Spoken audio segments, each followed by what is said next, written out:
As Terry said, I've got a dual role. I work within Match, and you'll hear a lot about Match later on in terms of that, and some colleagues from Ulster and indeed colleagues from Brunel and Nottingham are going to speak about that. But on another side, I'm Professor of Biomedical Materials at the University of Ulster. I want to talk today a little bit about the work that we do in trying to actually modify materials to try and design in specific functionalities, particularly with regard to implant devices and the types of sort of challenge and opportunity that presents.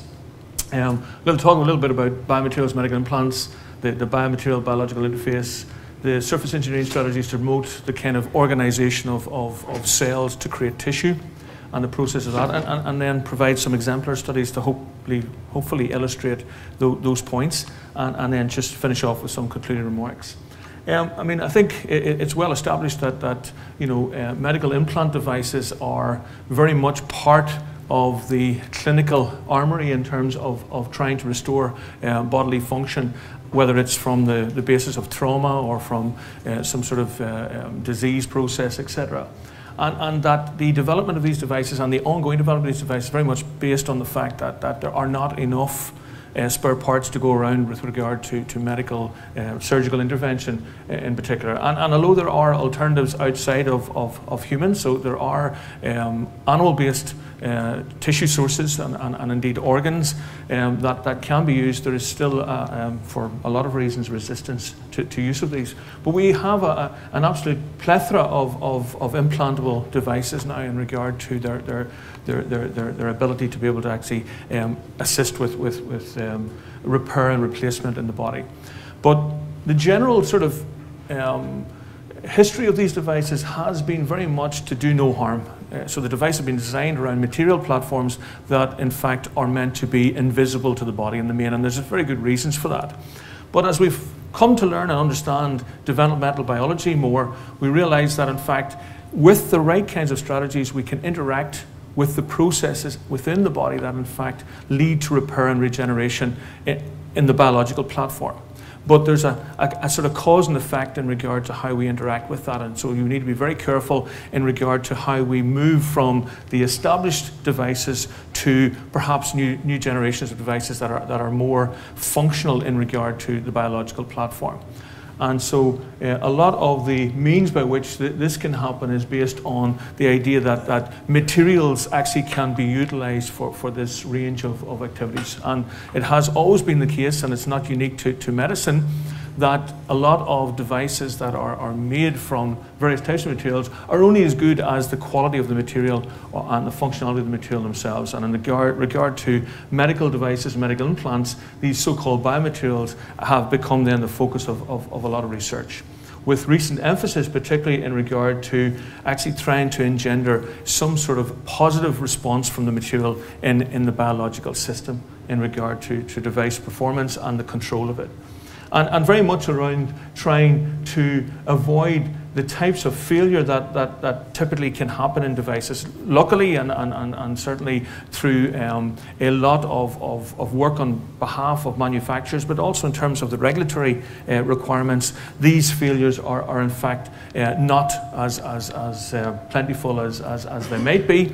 However, they still occur, and there are still significant numbers of withdrawal of devices from the market based on the actual device itself interacting with the body and perhaps being found wanting in that regard. So in terms of the kinds of interactions that occur between a biomaterial surface and the human and indeed any other animal system, it's pretty much predicated first of all on an interaction with the proteins that are in the body. So we have these sort of ubiquitous proteins that in fact will coat more or less everything. So any implant that goes into the body is searched out and in fact coated with protein quite quickly in regard to that. And then there's a whole competition issue with regard to how those proteins interact subsequently. So some proteins are adsorbed, and then desorbed and replaced by other proteins, etc. So it's a very dynamic system.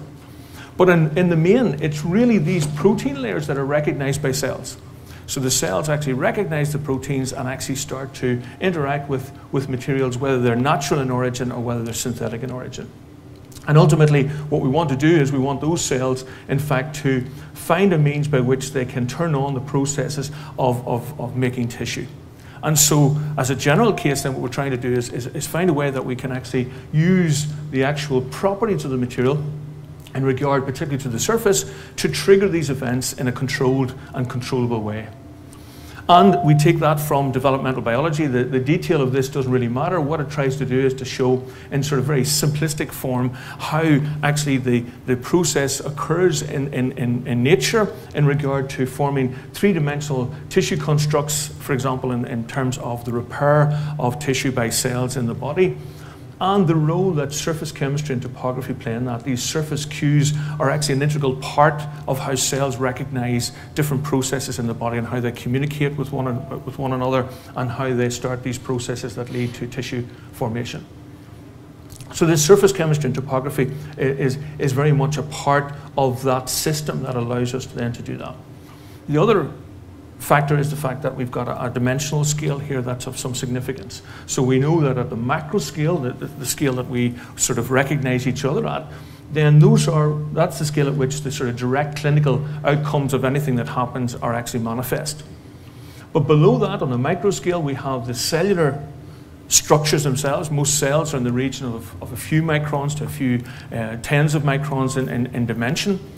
But the actual structural part of those cells on the scale of organization is at this mesoscale, which is between the microscale and the nanoscale.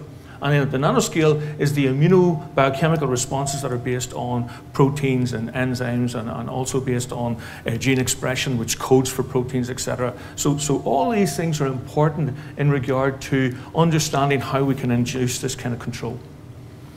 And the idea then is that if we can actually control the chemistry and composition, the topography of a biomaterial surface, and therefore induce certain types of protein and other biomolecular interactions on it, then we can actually develop cell-friendly systems that will actually allow us to actually go from anything from a smart substrate through to actually a diagnostic platform on through to regenerating tissue.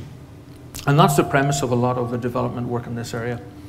And so we can actually modify surfaces in a number of ways to do that. And the actual I guess the imperative to kind of modify things is not new. It's been around for a long time, but I guess what is new is more of a leaning toward understanding the cause and the effect, rather than actually just assuming that by modifying something you will induce a useful change.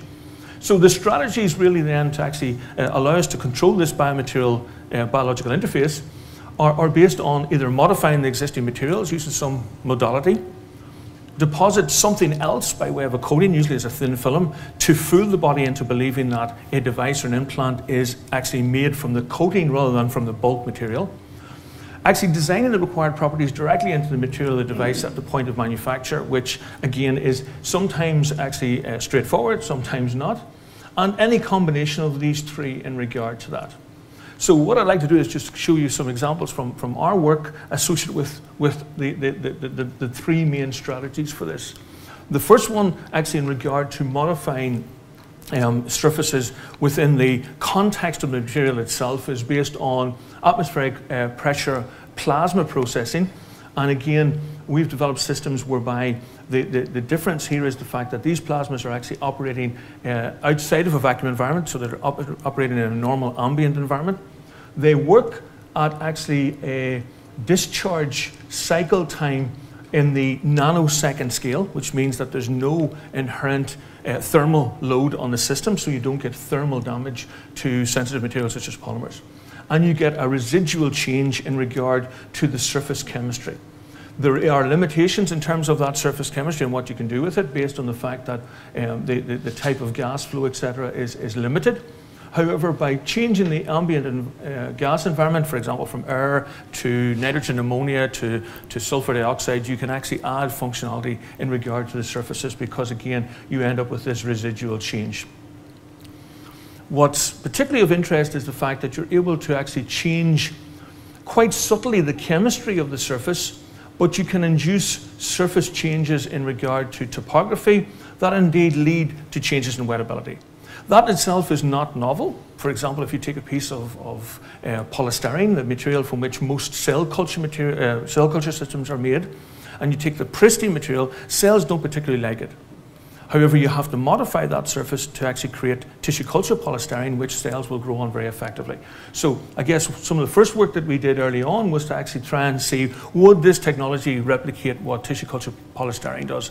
And indeed, it turns out that in fact, if you look at protein absorption on the surface, before and after this kind of oxidation that occurs on, in this case, polymethyl methacrylate in air, you can in fact, yes, get changes that in fact lead to differences in going from hydrophobic to hydrophilic character in regard to the wettability.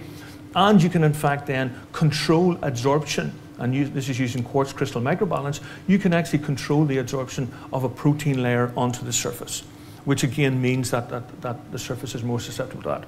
Where that takes you in regard to then being able to control the subsequent cell interface. So this is some fluorescent imaging associated with, in this case, human lens epithelial cells. So these are the cells that are actually in the eye, and they're the cells that are quite often responsible for opacification, for cataracts.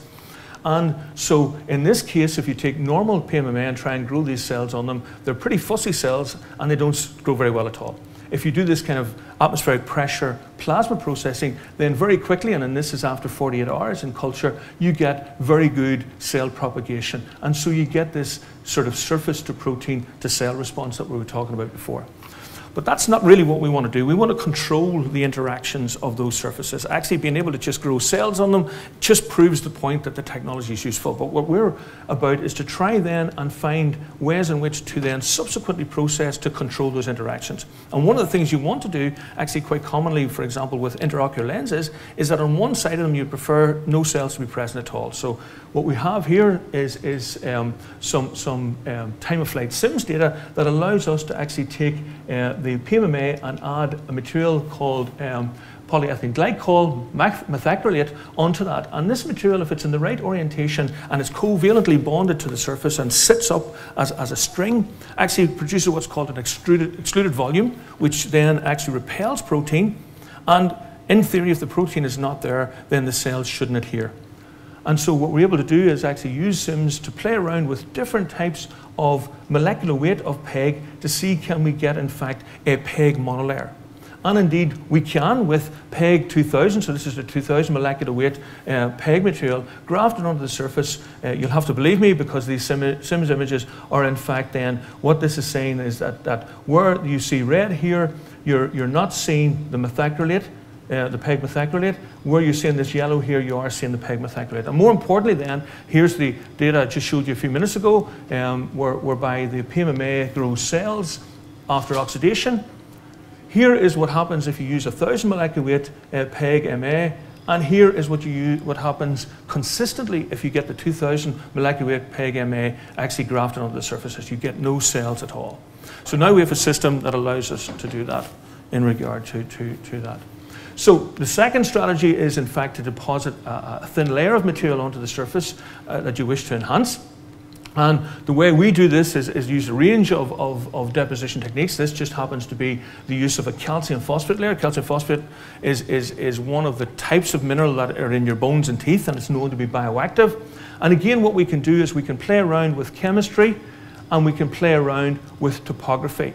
And the combination of surface roughness and the right kind of chemistry allows us to create different types of structures that in fact have different types of chemistry. And in the titanium interlayer here is simply used to produce a particular type of topography. And again, by manipulating these, what we can do is in the first instance we can show that in fact, again, in this case these are bone cells. That these bone cells will actually react to the surface very positively. This kind of halo around the red is the nucleus, and the halo around it is where the actual outer part of the shell is starting to create the processes associated with tissue formation. Interestingly, what we can do then is we can use these types of surface strategies to actually again functionalize the surfaces with things like fibronectin. Fibronectin is actually a material that is part of the process by which extracellular matrix grows. Extracellular matrix is really the work stuff of tissue. And we end up then, by being able to do this with the fibronectin on board, we get actually a much higher response. And you can see the process now whereby these cells are starting to actually make extracellular matrix, and we've done animal studies on this. And finally, where we're taking this now is we're trying to use this to actually encourage mesenchymal stem cells. These are adult stem cells that are found in bone marrow, and these are the cells that are responsible for making chondrocytes for cartilage, making osteocytes for bone, muscle, ligament, and tendon. And what we're doing is, again, using these surface strategies to induce, actually directly without the use of growth factors, the cells to respond in a particular way to form a particular type of tissue. So here is where we have some of these calcium phosphate layers and calcium phosphate layers on different types of structural surface. So the calcium phosphate makes a conformal layer on the actual material, the surface that you want to grow it on. And if we look at, in this case, Raman spectroscopy associated with what happens to these cells compared to the sort of characteristics of primary human osteoblasts, we see that, in fact, the spectroscopy is very, very similar. In other words, the stem cells that have been actually grown on these surfaces without the aid of growth factors actually respond in a very similar way to those that are actually known to be primary osteoblasts. And we can use all sorts of nice sort of manipulation of the Raman data to actually look at the cell response in regard to how it interacts with the surface in regard to that. And finally then, we're trying to put a lot of this together with this sort of idea of designing this in its source is through our work in tissue engineering, where we're taking these surfaces, influencing the cells to actually, particularly the stem cells, to have certain types of functionality. So whether it's bone or cartilage, culturing them on scaffolds to produce actually endogenous tissue in regard to that. And of course, part of the characterization and the quality control of this is through things like, for example, gene expression and Raman, et cetera, et cetera. And so we can use things like, for example, these electrospun scaffolds or hydroxyapatite scaffolds to grow the cells directly on it. And these are the type of scaffolds that we can make, again, primarily with the surface functionality built in. And then what we're really after then on top of that is, in fact, ways in which we can take these scaffolds with certain characteristics in terms of the fiber and the fiber functionalization, and we can grow the cells on it. And these are cells, these are adult retinal pigment epithelial cells, actually the cells that are associated with macular degeneration in the back and the retina and the macula. And then we can look at this in regard to how that functionalization produces a cell matrix, the idea of which is to implant into the retina to try and arrest the process of wet macular degeneration. We use then very much modeling methodologies, etc., to help that. So just to conclude then, current generation of biomaterials served us very well for the last 50 plus years. However, there's a challenge with the aging population. That means that new implants need to last longer in vivo, so they need to have more functionality. So their idea of them just staying there as a benign assist to functionality is something that, in fact, now is very much a focus to get beyond. And that requires that the interactions that occur between the surface of an implant and the biological system actually are understood, and that we then can subsequently use that understanding to control them. But I would make the point is the fact that to actually implement that, we have to find the correct methodologies to do that on the right platforms in regard to, for example, cost, which is a very, very important issue. So things like, for example, the atmospheric plasma processing has been developed with that in mind. And then finally, the idea of using surface engineering, thin film technologies are at the forefront of meeting these challenges. So I'll finish with that and just thank the people who are currently working in this area, and my group at the University of Ulster, and some of the people who have contributed to the work that I've shown this morning in regard to that. So thank you very much, and happy to answer questions.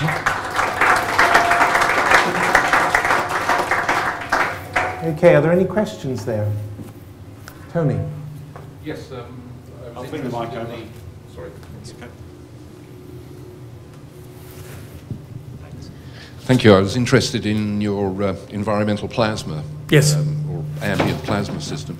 You're pulsing, but have you some confidence that you're hitting 100% of the surface area of the material you're processing? Yeah. I mean, I think that is one of the issues in regard to these types of plasmas. You know, at low discharge plasma, you have pretty much a stable state across. With these, they're micro streamers. So the way we get around that is, in fact, we actually change the workpiece and we do multiple passes. And we know that we're getting very uniform actual changes in regard. We're able to do the surface analysis very accurately across the profile and be able to actually assure ourselves that, yes, we're getting this functionalization. And where that shows through as well is, in fact, then the nature of the grafting we get. So we don't get islands of grafting. We get very, very uniform grafting in regard to that. So the time-of-flight image that I showed there is very uniform, and it's very uniform because that is only looking at probably 100 microns by 100 microns. We do multiple spots, and it's pretty consistent. Any other questions?